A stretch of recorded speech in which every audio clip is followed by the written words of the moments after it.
চট্টগ্রামে নিয়ন্ত্রণ হারিয়ে দোকানে ঢুকে পড়ল ট্রাক, নিহত 2, আহত 12। গাজীপুর ও গুলশানে অবরোধের জেরে ভয়াবহ যানজটে নাজেহাল নগরবাসী। বেসরকারি 9 ব্যাংকের চলতি হিসাবে ঘাটতি 18,000 কোটি টাকা। ইসলামী সহ 3 ব্যাংক নিরীক্ষা দিয়ে শুরু হবে টাস্কফোর্সের কার্যক্রম, জানালেন গভর্নর। লড়াই এখনো শেষ হয়নি, লন্ডন থেকে বললেন তারেক রহমান। আওয়ামী লীগ চলে গেলেও ষড়যন্ত্র থেমে নেই। স্বৈরাচারের পতন হয়েছে বলেই সকল বিপদ কেটে যায়নি, এখনো সামনে বিপদ আছে, আমাদেরকে এই ব্যাপারে সতর্ক থাকতে হবে। শেখ হাসিনার বিরুদ্ধে ট্রাইব্যুনালে এবার গুমের অভিযোগ। আন্তর্জাতিক অপরাধ ট্রাইব্যুনাল আইন সংশোধনে 8 প্রস্তাব, বিচার হতে হবে গ্রহণযোগ্য, বললেন উপদেষ্টা।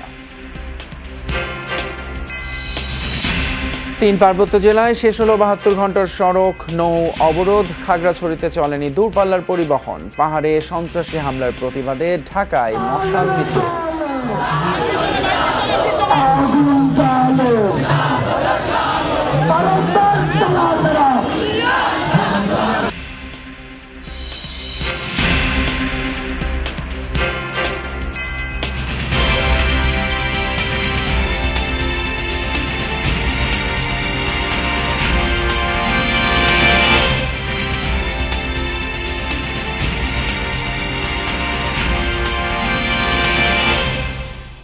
আমন্ত্রণ যমুনা নিউজে, আপনাদের সঙ্গে আছি আমি ফয়সাল তিতুমির। এতক্ষণ শিরোনামগুলো দেখছিলেন। চট্টগ্রামের শাহ আমানত সেতু এলাকায় সড়ক দুর্ঘটনায় প্রাণ হারিয়েছেন একজন। রাত 10:30টায় সেতুর গোলচত্বর এলাকায় এই দুর্ঘটনা ঘটে। পুলিশ জানায়, পটিয়া থেকে চট্টগ্রাম মহানগরে যাচ্ছিল 2টি ট্রাক। সেতুর গোলচত্বর এলাকায় পৌঁছালে নিয়ন্ত্রণ হারিয়ে ফেলে ইট বোঝাই ট্রাক। এ সময় রাস্তার পাশের কয়েকটি দোকানের উপর উঠে যায় ট্রাকটি, চাপা দেয় পাশে থাকা 2টি সিএনজি চালিত অটোরিকশাকে। ঘটনাস্থলে প্রাণ হারান একজন, গুরুতর আহত হন অন্তত 12 জন। খবর পেয়ে ঘটনাস্থলে গিয়ে আহতদের উদ্ধার করে ফায়ার সার্ভিস। পরে তাদের চট্টগ্রাম মেডিকেল কলেজ হাসপাতালে পাঠানো হয়। এদিকে দুর্ঘটনার পরেই পালিয়ে যায় ট্রাক চালক। গুলশান ও গাজীপুরের টঙ্গীতে ভিন্ন ভিন্ন দাবিতে দিনভর সড়ক অবরোধ করে বিক্ষুব্ধরা। ভোগান্তিতে পড়ে ঢাকা, টঙ্গী, গাজীপুরের যাত্রীরা। বিভিন্ন দাবিতে কয়েক দফায় সড়ক অবরোধ করেছে শ্রমিকরা। ভাঙচুর করে যানবাহন।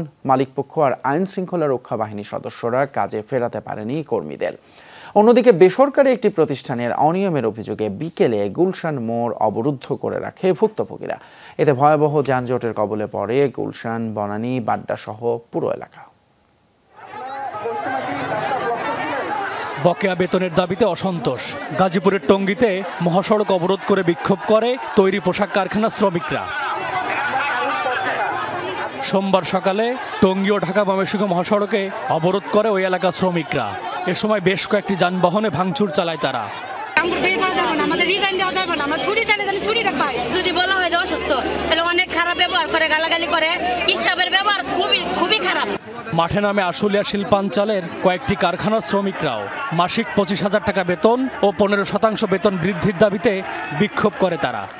দাবি হয়েছে 25,000 টাকা বেতন দিতে হবে, 15% দিতে হবে, বছরে 5টা বেসিক ফুল দিতে হবে। আমাদের দাবি না মানা পর্যন্ত আমরা এইভাবে শান্তি শৃঙ্খলাভাবে আমাদের আন্দোলন চালিয়ে যাব। দিনভর দফায় দফায় বিভিন্ন সড়ক অবরোধের কারণে চরম ভোগান্তি পোহাতে হয় যাত্রীদের। দূর দূরান্তের যাত্রীরা পড়েন চরম বিপাকে।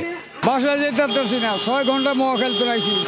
টঙ্গী নিউ মার্কেট যাইবো সেটা যাইতে পারতেছি না, প্রায় 1 ঘন্টার উপরে এখানে দাঁড়ানো আছি, খুব অবস্থা খারাপ। এদিকে রাজধানীর গুলশান মোড় অবরোধ করে একদল শিক্ষার্থীরা। তাদের অভিযোগ, বিএসবি ফাউন্ডেশন নামের একটি প্রতিষ্ঠান তাদের সাথে প্রতারণা করেছে। এতে কয়েক ঘন্টা বন্ধ থাকে ওই এলাকার যান চলাচল। প্রত্যেকের কাছে 15 লাখ 20 লাখ টাকা করে নিয়েছে। 55 লাখ 60 লাখ টাকাও এক একজনের কাছ থেকে নিয়েছে। উনি আমার থেকে 14 লাখ টাকা কন্ট্যাক্ট নিয়েছে, আমাকে পাঠাবে 100%। উনি হলো হিমেল টাকা দেওয়ার সময় ওদের কথা হয়েছে, হয় ভিসা না হলে রিফিউজ আসলে ওরা টাকা রিফান্ড করবে। আন্দোলনের কারণে আমি প্রায় 3 ঘন্টা 3.5 ঘন্টা ধরে এই জায়গায় দাঁড়াই আছি। 1 লক্ষ টাকা ধরা, এখন এই যে ধরেন 3 ঘন্টা ধরে এই জায়গায় বসা, একই জায়গায়, কোনো লড়াচড়া নেই। ব্যস্ত এলাকায় অবরোধের প্রভাব পড়ে বনানী, বারিধারা ও বাড্ডা সহ বিভিন্ন এলাকায়। কয়েক ঘন্টার অবরোধে ব্যবসা প্রতিষ্ঠানে স্থবিরতা নেমে আসে। এক পর্যায়ে স্থানীয় ব্যবসায়ীরা বিক্ষোভকারীদের ধাওয়া দিয়ে রাস্তা থেকে সরিয়ে দিলে পরিস্থিতি স্বাভাবিক হয়। পুলিশ সেনাবাহিনীর সামনে ছাত্র বাবা গার্জিয়ান সবাইকে মেরে গেল, এরা কারা আমরা জানতে চাই। আমাদের সর্বস্ব এখানে দিয়ে দিয়েছে, আমার সাথে ফ্রড হয়েছে ভাই, আমরা স্ক্যামের শিকার, ওনারা আমাদের সাথে রড দিয়ে মারলে এটা আমরা বিচার চাই। M A Aziz, Jamuna news, Dhaka. Islami bank সহ 3 ব্যাংক নিরীক্ষার মধ্য দিয়ে শুরু হবে টাস্ক ফোর্সের কার্যক্রম। পর্যায়ক্রমে বাড়বে ব্যাংকের সংখ্যা। দুর্বল ব্যাংক মূল্যায়নে বাংলাদেশ ব্যাংকের পাশাপাশি যোগ হবে বাইরের নিরীক্ষকরাও।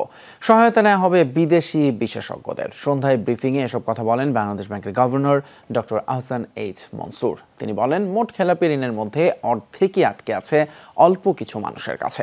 দুর্বল ব্যাংক একীভূত করা হলেও গ্রাহকদের স্বার্থ রক্ষা করেই তা করা হবে বলেও জানান গভর্নর।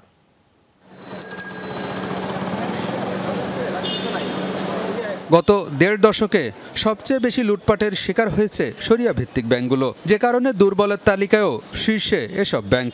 একসময়ের সবচেয়ে শক্তিশালী ইসলামী ব্যাংকের অবস্থাও এখন নড়বড়ে। এসব ব্যাংকের প্রকৃত অবস্থা জানতে এরই মধ্যে টাস্কফোর্স গঠন করেছে বাংলাদেশ ব্যাংক।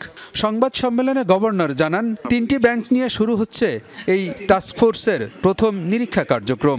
3টে ব্যাংকের নাম আমরা এখন ঠিক করিনি, তবে ইসলামী ব্যাংক থাকবে। আমরা চেষ্টা করব তাদের ফাইন্যান্সিং নিয়ে কিছু ইন্টারন্যাশনাল এক্সপার্ট এনে আমাদের এই টাস্কফোর্সের সাথে, এবং বাংলাদেশ ব্যাংকের যে কর্মকর্তারা আছেন যারা অডিট করেন, ইন্সপেকশন করেন, তাদেরকে নিয়ে এবং কিছু অডিট ফার্ম হায়ার করে 3টে ব্যাংকে প্রথমে আমরা শুরু করব।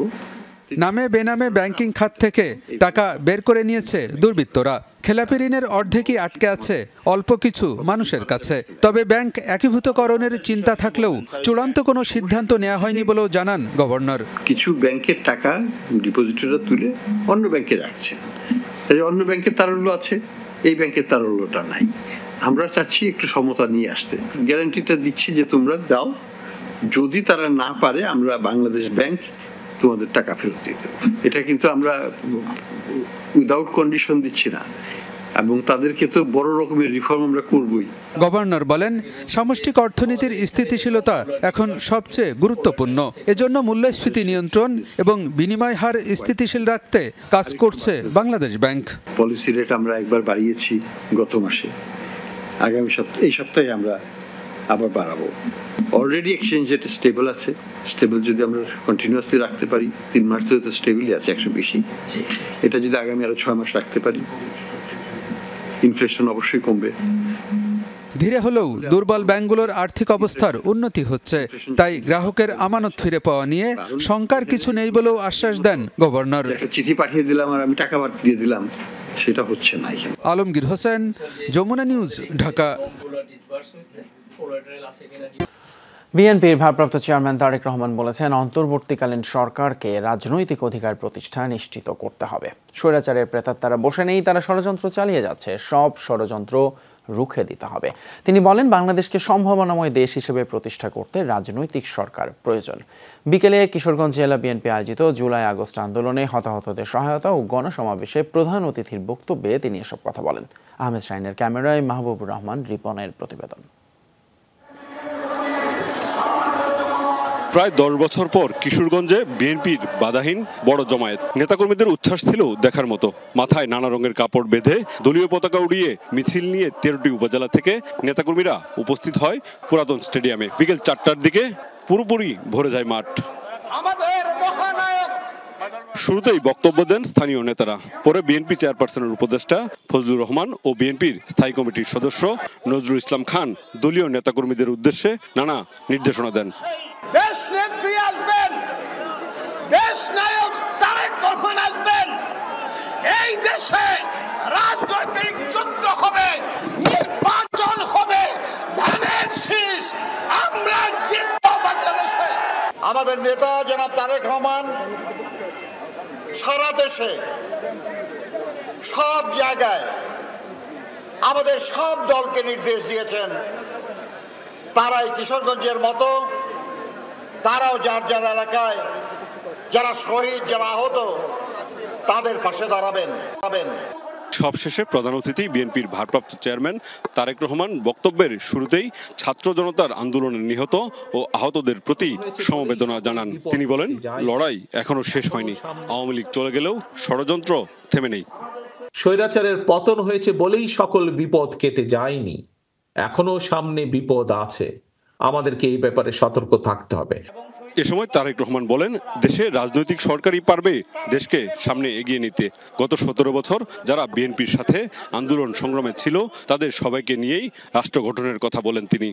দায়িত্বপ্রাপ্ত সঠিক ব্যক্তিবর্গ, সঠিক ব্যক্তিগণ এই জাতিকে সঠিকভাবে নেতৃত্ব দিতে পারবে, যেই নেতৃত্বের মাধ্যমে এই দেশের মানুষ একদিকে যেমন রাজনৈতিক অধিকার প্রতিষ্ঠিত করতে পারবে, একই সাথে অর্থনৈতিক মুক্তিও অর্জন করা সম্ভব। এর আগে আন্দোলনে নিহত ও আহতদের মধ্যে সহায়তা তুলে দেন স্থায়ী কমিটির সদস্য নজরুল ইসলাম খান।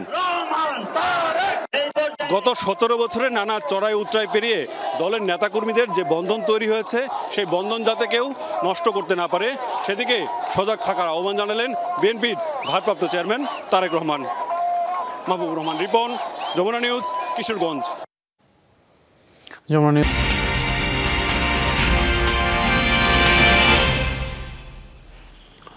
আমরা স্বাগত, দেখছেন যমুনা নিউজ।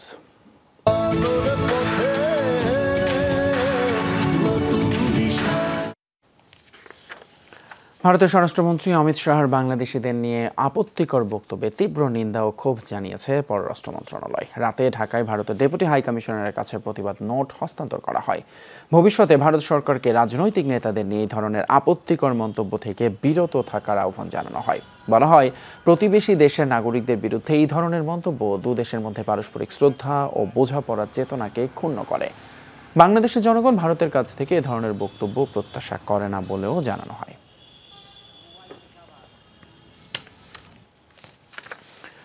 আওয়ামী লীগ সরকারের আমলে গুমের অভিযোগ এনে প্রথমবার ট্রাইব্যুনালে শেখ হাসিনার বিরুদ্ধে অভিযোগ দাখিল। এতে বিগত সরকারের সময়ের প্রত্যেকটি গুমের তদন্ত চাওয়া হয়েছে।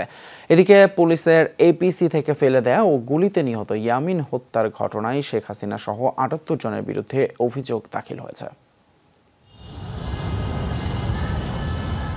আন্তর্জাতিক অপরাধ ট্রাইব্যুনালে সাবেক প্রধানমন্ত্রী শেখ হাসিনার বিরুদ্ধে গণহত্যার অভিযোগ হয়েছে ৩২টি। তবে সোমবার প্রথমবারের মতো এলো গুমের অভিযোগ। শেখ হাসিনা, ডিবির ডিসি মশিউর রহমান সহ তৎকালীন পুলিশ, ডিবির সদস্য সহ ২৫ জনের বিরুদ্ধে অভিযোগ দাখিল করেছেন ব্যবসায়ী এনামুল কবির।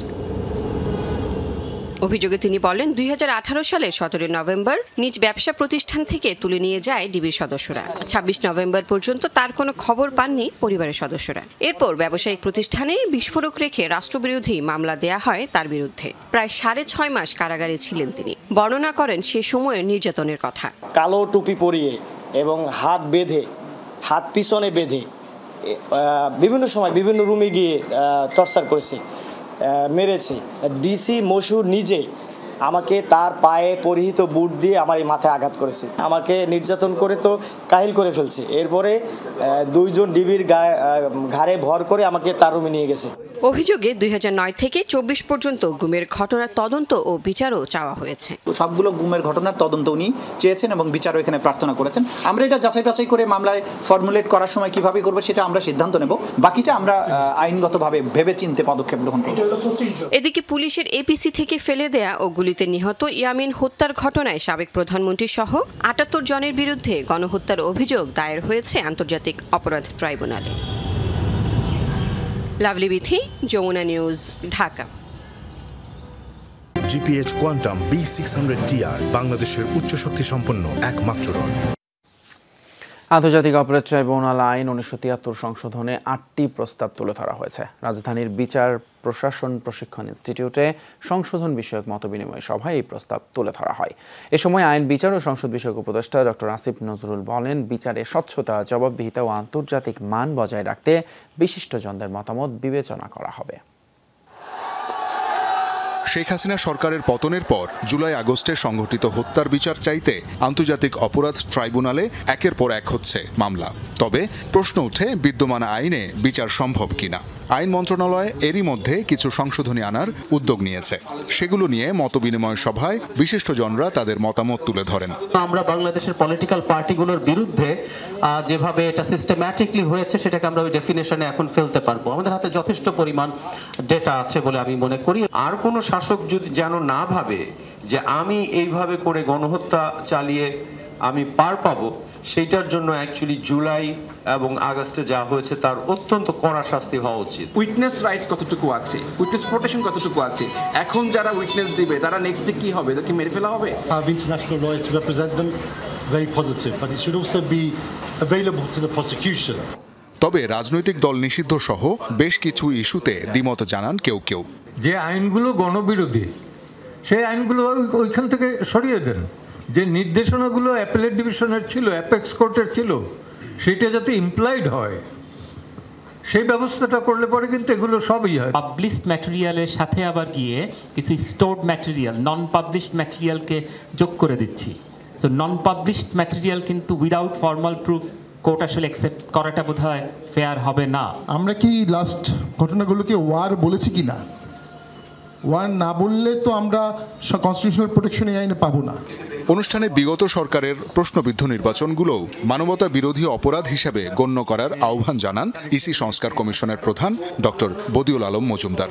এই নির্বাচনী অপরাধ, যারা গুরুতর নির্বাচনী অপরাধ করেছে, আমাদের গণতান্ত্রিক ব্যবস্থাকে ধ্বংস করেছে, আমাদের সংবিধান লঙ্ঘন করেছে, তাদের বিরুদ্ধে এই আইন প্রয়োগ হওয়া দরকার। এ সময় আইন উপদেষ্টা জানান, প্রতিহিংসা নয়, ন্যায় বিচারের আন্তর্জাতিক মান নিশ্চিত করাই অন্তর্বর্তী সরকারের লক্ষ্য। আমরা এই সমাজে আর ক্ষত চাই না, বিভাজন চাই না, আমরা বিচারের মধ্যে দিয়ে একটা রিকনসিলিয়েশন প্রসেস শুরু করতে চাই। আসিফ নজরুল বলেন, রাজনৈতিক দল নিষিদ্ধ নয়, সরকারের লক্ষ্য জুলাই আগস্টে শহীদ ও আহতদের ন্যায় বিচার নিশ্চিত করা। ভিকটিমের পরিবারের পক্ষ থেকে যদি লয়ার নিয়োগ করার সুযোগ রাখা হয়। শওকত মঞ্জুর শান্ত, যমুনা নিউজ, ঢাকা। বরিশালে সাবেক পানি সম্পদ প্রতিমন্ত্রী জাহিদ ফারুককে আদালতে নেয়াকে কেন্দ্র করে উত্তেজনা দেখা দেয় আদালত প্রাঙ্গণে। সোমবার দুপুরে বরিশাল মেট্রোপলিটন ম্যাজিস্ট্রেট আদালত প্রাঙ্গণে এই ঘটনা ঘটে। জানা যায়, রোববার রাতে রাজধানীর বাড়িধারা থেকে জাহিদ ফারুককে আটক করে আইনশৃঙ্খলা বাহিনী। পরে বরিশাল বিএনপি কার্যালয়ে হামলা, ভাঙচুর ও লুটপাটের মামলায় তাকে গ্রেপ্তার দেখিয়ে কোতোয়ালি থানা পুলিশের কাছে সোপর্দ করা হয়। জাহিদ ফারুককে যে কোনো সময় আদালতে নেওয়া হতে পারে, এই খবরে সেখানে যায় 10 নম্বর ওয়ার্ড কাউন্সিলর জয়নাল আবেদিন ও যুবলীগ নেতা শাহরিয়ার রাজীব। এ সময় তাদের মারধর করে বিএনপি ও অঙ্গ সংগঠনের নেতাকর্মী, আইনজীবীরা। অন্যদিকে সন্ধ্যায় জাহিদ ফারুককে আদালতে নেওয়া হলে তার জামিনের আবেদন নামঞ্জুর করে কারাগারে পাঠানোর নির্দেশ দেন আদালত। গণমাধ্যম সংস্কারে কমিশন করতে যাচ্ছে সরকার। আগামী সপ্তাহে গণমাধ্যম সংস্কার কমিশন ঘোষণা করা হবে বলে আশা করেন অন্তর্বর্তী সরকারের তথ্য ও সম্প্রচার উপদেষ্টা মোহাম্মদ নাহিদ ইসলাম। সোমবার রাজধানীর সার্কিট হাউস রোডে চলচ্চিত্র ও প্রকাশন অধিদপ্তরের উদ্যোগে আয়োজিত মতবিনিময় সভায় একথা জানান তিনি। আমরা গণমাধ্যমের স্বাধীনতার কথা বলেছি যে আমরা গণমাধ্যমের স্বাধীনতা নিশ্চিত করতে চাই, কিন্তু এটি কেবলই মুখের কথা নয়, আমরা এটি কাজে বাস্তবায়ন করতে চাই। আমি আশা করি যে আগামী সপ্তাহেই হয়তো গণমাধ্যম সংস্কার কমিশনের ঘোষণাটি দিতে পারবো আমি। বৈষম্য বিরোধী আন্দোলনে নিহত শিক্ষার্থী আবু সাঈদের হত্যায় জড়িতদের চিহ্নিত ও শাস্তির ধরন নির্ধারণের জন্য 3 সদস্যের কমিটি গঠন করা হয়েছে। সোমবার সন্ধ্যায় বিশ্ববিদ্যালয়ের নবনিযুক্ত ভিসি ডক্টর শওকত আলী এই কমিটি গঠন করেন। আগামী 7 কর্মদিবসের মধ্যে কমিটিকে তদন্ত প্রতিবেদন জমা দিতে বলা হয়েছে। কমিটিতে প্রকৌশল ও প্রযুক্তি অনুষদের ডিন প্রফেসর ডক্টর মিজানুর রহমানকে আহ্বায়ক, ডক্টর ফেরদৌস রহমানকে সদস্য সচিব ও অ্যাকাউন্টিং অ্যান্ড ইনফরমেশন বিভাগের সহযোগী অধ্যাপক আমির শরীফকে সদস্য করা হয়েছে।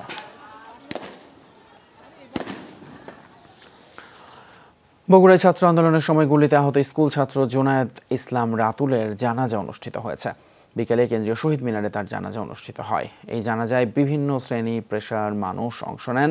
এর আগে ভোরে রাজধানীর নিউরোসায়েন্স হাসপাতালে মারা যায় এই কিশোর। স্বজনরা জানান, রাতুল বগুড়ার পথ পাবলিক স্কুলে 6ষ্ঠ শ্রেণীর শিক্ষার্থী ছিল। 5ই আগস্ট সকাল থেকেই শহরের বড়গোলা এলাকায় আন্দোলন করছিল রাতুল। বিকেলে সদর থানার সামনে আন্দোলনরত অবস্থায় মাথাসহ শরীরের বিভিন্ন স্থানে গুলিবিদ্ধ হয় তার। উদ্ধার করে তাকে হাসপাতালে নেয় স্থানীয়রা। অবস্থার অবনতি হলে রাজধানীর নিউরোসায়েন্সে ভর্তি করা হয় তাকে। সোয়া 1 মাস পর অবশেষে প্রাণ হারালো সে। বিকেলে কেন্দ্রীয় শহীদ মিনারে জানাজা শেষে দাফনের জন্য বগুড়ায় নেওয়া হয় রাতুলকে।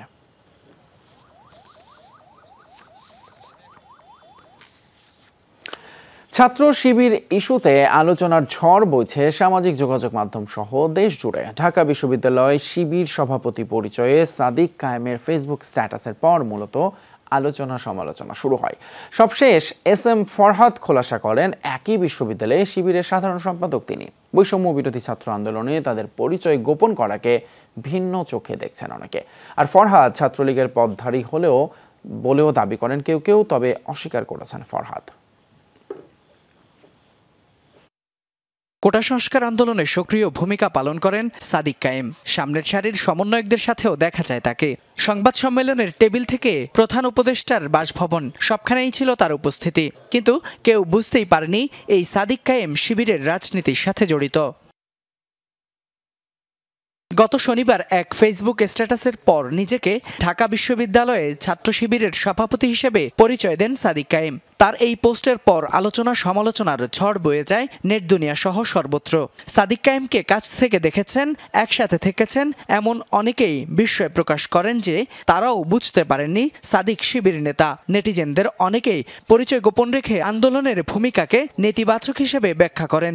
তবে এ বিষয়ে সাদিক কায়েম যমুনা টেলিভিশনকে বলেন, পরিচয় বড় কথা নয়, আন্দোলনে স্বৈরাচার পতনই ছিল মুখ্য বিষয়। আমরা এখানে সবাই আমাদের পরিচয় ভুলে গিয়ে আমাদের কমন গোল নিয়ে আমরা এখানে আমাদের টার্গেট ছিল প্রথমত কোটা সংস্কার করা, দ্বিতীয়ত আমাদের টার্গেট ছিল ফ্যাসিবাদ মুক্ত বাংলাদেশ গঠন করা।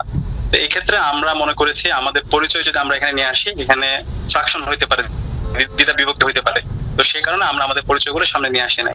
বৈষম্য বিরোধী ছাত্র আন্দোলনের সাদিক কায়েম সমন্বয়ক ছিলেন এমন দাবিও করেন নেটিজেনদের অনেকেই। তবে বিষয়টি সত্য নয় জানান সাদিক ও আন্দোলনের সমন্বয়করা। আমি বৈষম্য বিরোধী ছাত্র আন্দোলন প্ল্যাটফর্মের শুরু থেকে 5 জুন থেকে 5 আগস্ট পর্যন্ত প্রত্যেকটা ইনসিডেন্টের সাথে আমি কানেক্টেড ছিলাম। পলিসি মেকিং এবং মাঠ পর্যায়ে সবকিছুতে আমরা মূল সমন্বয়ক যারা ছিল সবার সাথে আমি সার্বক্ষণিক কানেক্টেড ছিলাম এবং এখানে সকল ছাত্র অন্যান্য যারা আছে সবাই কানেক্টেড ছিল। আমাদের সম্মিলিত প্রয়াসের মাধ্যমে আমরা ফ্যাসিবাদ মুক্ত নতুন একটা বাংলাদেশ পেয়েছি। তালিকাভুক্ত 158 জনের যে সমন্বয়ক 3রা আগস্টে ঘোষণা করা হয়েছে, তিনি তালিকাভুক্ত সমন্বয়ক ছিলেন না এবং তিনি কিন্তু আমাদের যে লিয়াজু কমিটিটা হয়েছিল সেই লিয়াজু কমিটির সদস্য ছিলেন না। তবে তাদের অবদান কিন্তু এখানে খাটো করে দেখার কোনো সুযোগ নেই। সাদিক কায়েমের পরিচয়ের দুদিন পরই পরিচয় পাওয়া যায় ঢাকা বিশ্ববিদ্যালয়ের শিবিরের সাধারণ সম্পাদকের নাম SM ফরহাদ। তবে তার সাথে ছাত্রলীগের কেন্দ্রীয় ও বিশ্ববিদ্যালয় শাখার অনেক নেতার ছবি দেখা যায়। নেটিজেনদের দাবি, ফরহাদ ছাত্রলীগের সমাজ কল্যাণ ও গবেষণা ইনস্টিটিউটের কমিটির নেতা। যদিও ফরহাদ যমুনা টেলিভিশনকে জানান তিনি ছাত্রলীগের রাজনীতির সাথে জড়িত নন। কোনোটার সাথে আমি সম্পৃক্ত ছিলাম না। আমি না সিভি দিয়েছি না তাদের অনেকগুলো প্রোগ্রাম হয়েছে, আমি অবগত তাদের প্রোগ্রামগুলো। তারা ফুল দিতে গিয়েছে ধানমন্ডিতে, তারা চেয়ারম্যান স্যারের সাথে দেখা করেছে ফুল দিয়ে, তারপরে তারা বেশ কয়েকটা দাবিতে মুভমেন্টও করেছে, অনেকগুলো প্রোগ্রাম করেছে। কোনো প্রোগ্রামে কোনো ফুটেজে কোনো এনগেজমেন্ট আমাকে পাবেন না। তিনি জানান, জসিমউদ্দিন হল ডিবেট সোসাইটির নেতা হওয়ার কারণে ছাত্রলীগের নেতাদের সঙ্গে বিভিন্ন সময় ছবিতে ছিলেন। ফয়সাল মাহমুদ, যমুনা নিউজ, ঢাকা। রাজধানীর রাস্তায় দিনের বেলাও চলছে দূরপাল্লার বাস, রাস্তায় দেদারসে চলছে ব্যাটারি চালিত রিক্সা, তার উপর সড়কের খানা খন্দেও তৈরি হচ্ছে যানজট। ট্রাফিক পুলিশ থেকেও যেন নেই, কেউ অবশ্য আগের মতো মানছেও না পুলিশের নির্দেশ। রাজধানীর যানজটের নতুন এই কারণগুলো খুঁজে বের করেছেন সহকর্মী আখলাকুস সাফা। ছবি তুলেছেন তানভীর মোর্শেদ ও নাহিদ হোসেন।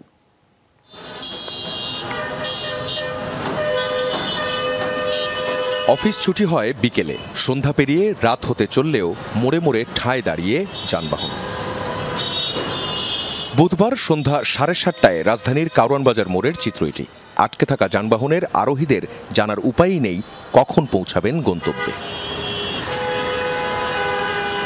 রাত পেরিয়ে সকাল, পরদিন কাজে বেরিয়ে আবারও সেই যানজট। মোহাম্মদপুর থেকে রওনা দিয়ে বাড়িধারার দিকে যাচ্ছেন বেসরকারি চাকরিজীবী প্রিয়াঙ্কা। বিজয় সরণি আসতেই চলে গেছে 1.5 ঘন্টা। নর্মালি 30 থেকে 40 মিনিট লাগার কথা, সেখানে হচ্ছে 1-1.5 ঘন্টা টাইম লেগে যাচ্ছে। এমন অনেকেই আছেন হুট করে যানজট বেড়ে যাওয়ার কারণ খুঁজে পাচ্ছেন না। আসাদ গেট থেকে ফার্মগেট আসতে লাগছে 1 ঘন্টা, মানে 1.5 ঘন্টা লাগছে। জানি না এখনো কত সময় লাগবে, তবে নর্মালি হচ্ছে 1.5 ঘন্টা বা 1 ঘন্টা। এত যানজটের কি কারণ? পুরো রাস্তা জুড়ে দিনের বেলাতেও চলছে দূরপাল্লার বাস। 1 কিলোমিটার রাস্তায় প্রতি 10 মিনিটে এমন বাস অন্তত 12টি। যানজটটা কম থাকতে পুলিশগুলো ক্লিয়ার করে দিতে পারে, পুলিশের সবাই ভয় পাইতো, এখন ওই জিনিসটা নাই। লোকাল গাড়িগুলো জাম করে দিচ্ছে, আমরা ওদের পিছিয়ে দাঁড়াই আছি। পুরো অর্ডার দিয়ে দিল নজর থেকে। এসি গাড়ি দিনের বেলা ঢুকতে পারতো না, নন এসি গাড়ি ঢুকতো, এখন ঢুকতে পারতো। যে সকালে গেছে দিক দিয়ে 2-3টা গাড়ি। মূল রাস্তায় দেদারসে উঠে পড়ছে ব্যাটারি চালিত অটোরিকশা। প্রতি মোড়ে মোড়ে সংযোগ সড়কের মুখগুলো আটকে পড়ছে এই রিকশার কারণে। রাস্তার মাঝেও যেখানে সেখানে ঘুরছে রিকশা, আটকে পড়ছে অন্যান্য যানবাহন। পুলিশ আছে বলার মতো? আগে জরিমানা রেকার করতো 600 টাকা, এখন তার রেকার নাই, 600 টাকা নাই। পুলিশেরও মানে না অটোওয়ালা, মানুষেরও মানে না। ট্রাফিকের ব্যবস্থা নাই যে অটো রিক্সা এখানে আসার সাহস পাচ্ছে না, গলির ভিতরে থাকার কথা। দেখেন সারা রাস্তায় একটাও ট্রাফিক নাই। রাজধানীর প্রগতি সরণি থেকে রামপুরার রাস্তায় বিশৃঙ্খলা সবচেয়ে বেশি। এক মেরুলবাড্ডা মোড়ের চিত্র এটি। রাস্তার ব্যবহার এখানে যেমন খুশি তেমন। কেউ মাঝপথে দাঁড়িয়ে এমন মালামাল লোড করছে, বেশিরভাগ রিক্সা ঢুকে পড়ছে উল্টা পথে। তাছাড়া ব্যাটারি চালিত অটোরিকশা তো এখন যেখানে খুশি সেখানেই চলছে। প্রগতি সরণির এই রাস্তায় সবসময় একজন করে পুলিশ সার্জেন্ট থাকতই। 5 আগস্টের পর এখানে আর কোনো পুলিশি যে পাহারা অথবা নজরদারি সেটি না থাকায় এখন যাচ্ছে তাই অবস্থা মানুষের মধ্যে। যাচ্ছে তাই চলায় ঘটছে দুর্ঘটনা, তাৎক্ষণিক লেগে যাচ্ছে বাকবিতণ্ডা, সমাধান করার যেন কেউ নেই। উনি গাড়ি আমাদের চালাই দিয়ে আপনার সামনে আগায় নিয়ে চলে গেছে, তখন আমি হাত দিয়ে পারি। রাস্তায় এই ধরনের ঘটনাগুলো যখন আগে ঘটতো তখন তাৎক্ষণিকভাবে এর বিচার করত ট্রাফিক পুলিশ, কিন্তু রাস্তায় এখন ট্রাফিক পুলিশের দেখা নেই। তাই যে যার যার মতো আইন নিজের হাতে তুলে নিচ্ছে এবং অন্যরাও এসে বিচার করছে। ততক্ষণে পেছনে লেগে যাচ্ছে দীর্ঘ যানজট। রাস্তায় পুলিশ থেকেও নেই। কোনো কোনো পয়েন্টে দেখা যাচ্ছে যাদের, তাদের নির্দেশ কেউ মানছে না। যেখানে দাঁড়াতে মানা পুলিশের সামনেই সেখানে দাঁড়াচ্ছে বাস। কথা শুনেন না? হ্যাঁ শুনি তো। শুনেন, ওই যে ওখান থেকে ইশারা দিচ্ছে, বারবার চলে যেতে বলছে, তারপরও দাঁড়িয়ে আছে। পিছে গাড়ি নেই তো, এর লেগে বললাম। আরে শুনে না তো কথাবার্তা এগুলো, মামলা টামলা নাই। তারপরে আপনার কোনো কিছু ওই অফিসে আমাদের ফোর্সও কম, ফোর্স আমরা এখানে আমি একজন ডিউটি করতেছি। 5 আগস্টের পর রাস্তায় ট্রাফিকের কাজ করেছিল শিক্ষার্থীরা। ব্র্যাক বিশ্ববিদ্যালয়ের এই শিক্ষার্থী বলছেন পুলিশের ভীতির আসলে কোনো কারণ নেই। আপনারা যদি সঠিকভাবে মামলা দেন, আপনাদের উপরে কারো ক্ষমতা নেই আপনাদের উপরে চড়া হওয়ার, কারণ আপনারা সঠিক পথে আছেন। পাবলিকেরও ঝামেলা আছে, পাবলিকরাও উল্টাপাল্টা চলাফেরা করতেছে। এছাড়াও একই পথে চলছে পাতাল মেট্রো রেলের কাজ। রাস্তার অর্ধেক বন্ধ সে কাজে। সরু পথে যান চলে ধীর গতিতে, ততক্ষণে পেছনে তৈরি হয় লম্বা লাইন। এর বাইরে টানা বৃষ্টিতে নষ্ট হয়েছে রাস্তা, মেরামত হয়নি বলে বেড়েছে খানাখন্দ। সেসব পথেও যান চলছে ধীর গতিতে। 5 আগস্টের পর টানা কয়েকদিন বেশ শক্তপোক্তভাবে এই ট্রাফিক ব্যবস্থাপনার কাজগুলো করেছিল শিক্ষার্থীরা। এরপর দায়িত্বে এসেছে পুলিশ। সংখ্যায় তারা যেমন এখনও সীমিত, তেমনি কর্মকাণ্ডও রয়ে গেছে সীমিত। যানজট নিয়ন্ত্রণ তথা রাস্তার শৃঙ্খলা রক্ষায় পুলিশের যে কত বড় ভূমিকা তা এখন হাড়ে হাড়ে টের পাওয়া যাচ্ছে। এরই মধ্যে অন্তর্বর্তীকালীন সরকারের প্রধান উপদেষ্টা বলেছেন এই যানজট নিরসনে দ্রুত সমস্যার সমাধান করতে হবে। এখন দেখার অপেক্ষা কি করে অন্তর্বর্তীকালীন সরকার। আখলাক উস্তাফা, যমুনা নিউজ, ঢাকা। কর ফাঁকির মামলায় ছাড় দেয়া হবে না কাউকেই বলে জানিয়েছেন জাতীয় রাজস্ব বোর্ডের চেয়ারম্যান আব্দুর রহমান খান। রাজধানীর আগারগাঁওয়ে সেন্টার সেবা কার্যক্রমের উদ্বোধন করে তিনি বলেন, শিগগিরই মোবাইল ফোনের মাধ্যমে রিটার্ন জমা দিতে পারবেন করদাতারা। দেশের ৪৪ লাখ করদাতার মধ্যে মাত্র ৫ লাখ ই-রিটার্ন সেবায় নিবন্ধন করা। আর বিশাল জনগোষ্ঠীর মধ্যে করযোগ্য হলেও নানা কারণে কর প্রদানে অনীহা আছে তাদের। করদাতাদের আমলাতান্ত্রিক জটিলতা ও আনুষ্ঠানিকতা সহজ করতে জাতীয় রাজস্ব বোর্ড এবার চালু করেছে ই-রিটার্ন সার্ভিস সেন্টার। রাজধানীর আগারগাঁওয়ে এই কার্যক্রম উদ্বোধন করেন এনবিআর চেয়ারম্যান মোহাম্মদ আব্দুর রহমান খান। সাথে ছিলেন বাংলাদেশে ইউরোপীয় ইউনিয়নের হেড অব কোঅপারেশনের প্রধান মিশেল ক্রেজা। রেজিস্ট্রেশন করতে যে যদি সমস্যার সম্মুখীন হয়, পরবর্তীতে রিটার্ন ফিল আপ করতে যে যদি কোনো সমস্যার সম্মুখীন হয়, তারা আমাদেরকে প্রশ্ন করতে পারে। আমরা আমাদের সাধ্যমতো চেষ্টা করি তাদেরকে সেই সেবাটা দিতে। করদাতার জন্য আসলে অনেক ধরনের সুবিধা থাকে, যেমন তাদেরকে কষ্ট করে সংশ্লিষ্ট সার্কেলে যেতে হচ্ছে না, তাদেরকে ঘরে বসেই তারা তাদের ট্যাক্সটা পেমেন্ট করতে পারছেন। নভেম্বর 20 থেকে 30 এই সময়টা পিকে থাকে আর কি, এই সময় কিছু কল মিস হয়ে যায়। বাট আমাদের এখন পর্যন্ত মিসের আনঅ্যাটেন্ডেড কলের সংখ্যা খুব কম। এ সময় এনবিআর চেয়ারম্যান বলেন, করদাতারা যাতে দ্রুত ও মানসম্মতভাবে সেবা পেতে পারেন সে উদ্দেশ্যে এনবিআর এর সমস্ত লেনদেন ডিজিটাল ফর্মে রূপান্তরিত করা হচ্ছে। মোবাইল সিমের বায়োমেট্রিক কার্যক্রম শেষ করে ই-রিটার্ন সেবার অনলাইন নিবন্ধন করার আহ্বান জানান তিনি। যারা কর ফাঁকি দিয়েছে তাদের এই কর ফাঁকিটা আমরা ট্রেস করব, আইনানুগ কার্যক্রম গ্রহণ করব এবং গভর্নমেন্ট এক্সচেকারে এই রেভিনিউটা আমরা নিয়ে আসবো। মামলার জট কমানোর জন্য সরকার খুবই আন্তরিক। আমাদের ইভেন হাইকোর্টেও আলাদা করে রেভিনিউর জন্য বেঞ্চ হয়েছে। আমরা অল্টারনেট ডিসপিউট রেজলিউশন সেটা আমরা ভ্যাটে এবং ইনকাম ট্যাক্সে 2 জায়গায় চালু রেখেছি, তারাও বেশ ভালো কাজ করছে। সার্ভিস সেন্টারটিতে সব কর্মদিবসে সকাল 9টা থেকে বিকেল 5টা পর্যন্ত 09-643-717171 নম্বরে ফোন করে করদাতারা ই-রিটার্ন সংক্রান্ত প্রশ্নের তাৎক্ষণিক সমাধান পাবেন। আহমেদ রেজা, যমুনা নিউজ, ঢাকা।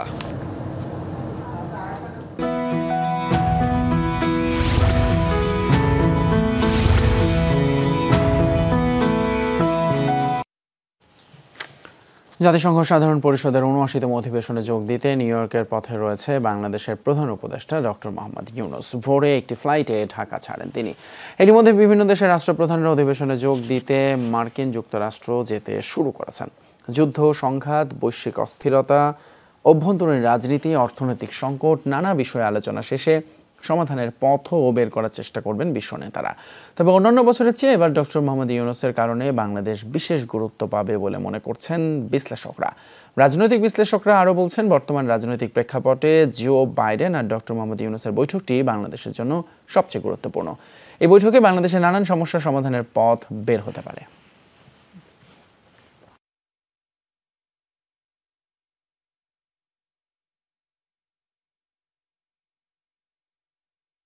পরপর 2 বার দেশের সেরা পুরস্কার প্রাপ্ত ওমেরা এলপিজি 50,000 রিটেলারের এক শক্ত নেটওয়ার্ক নিয়ে আছে আপনার পাশে।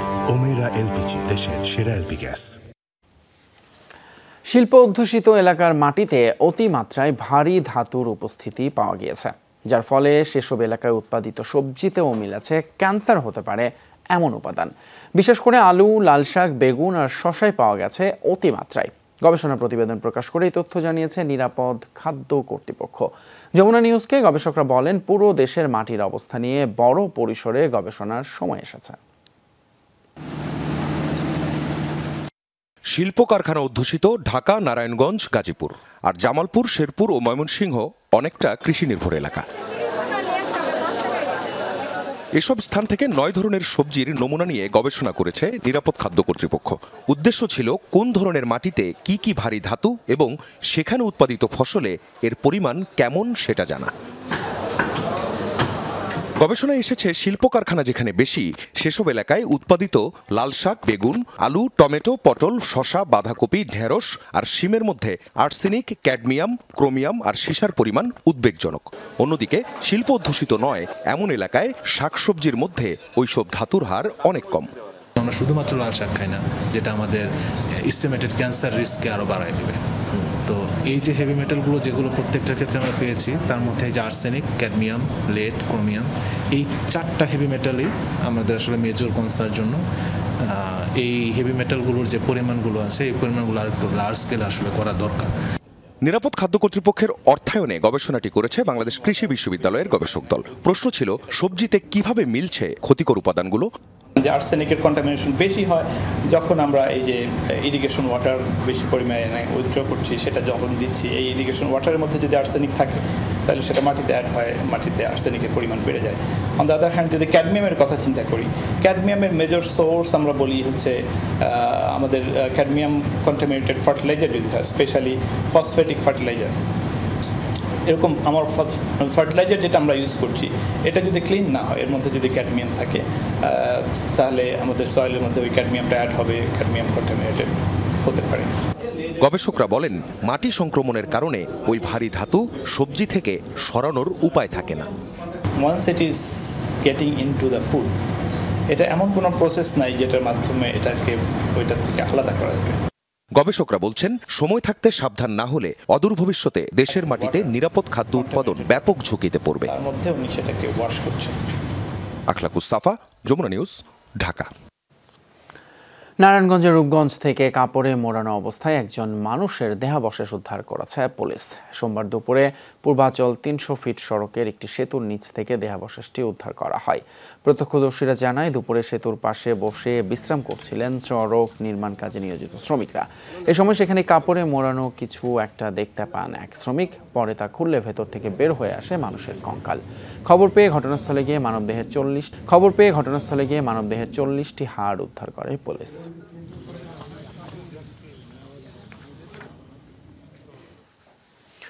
আগুনে পড়ল গাজীপুরের কালিয়াকৈরের দুটি কলোনি। সোমবার সন্ধ্যায় কালিয়াকৈর মৌচাকের নূরবাগ এলাকায় কলোনির একটি ঘর থেকে আগুনের সূত্রপাত। মুহূর্তে আশপাশের ঘরে ছড়িয়ে পড়ে আগুন। কালো ধোঁয়ায় আচ্ছন্ন হয়ে পড়ে চারপাশের পরিবেশ। পুড়ে ছাই হয়ে যায় মোবারক ও সুলতান কলোনির ৭৫টি ঘর। খবর পেয়ে ঘটনাস্থলে গিয়ে ১.৫ ঘন্টা চেষ্টায় আগুন নিয়ন্ত্রণে আনে ফায়ার সার্ভিসের ৪টি ইউনিট।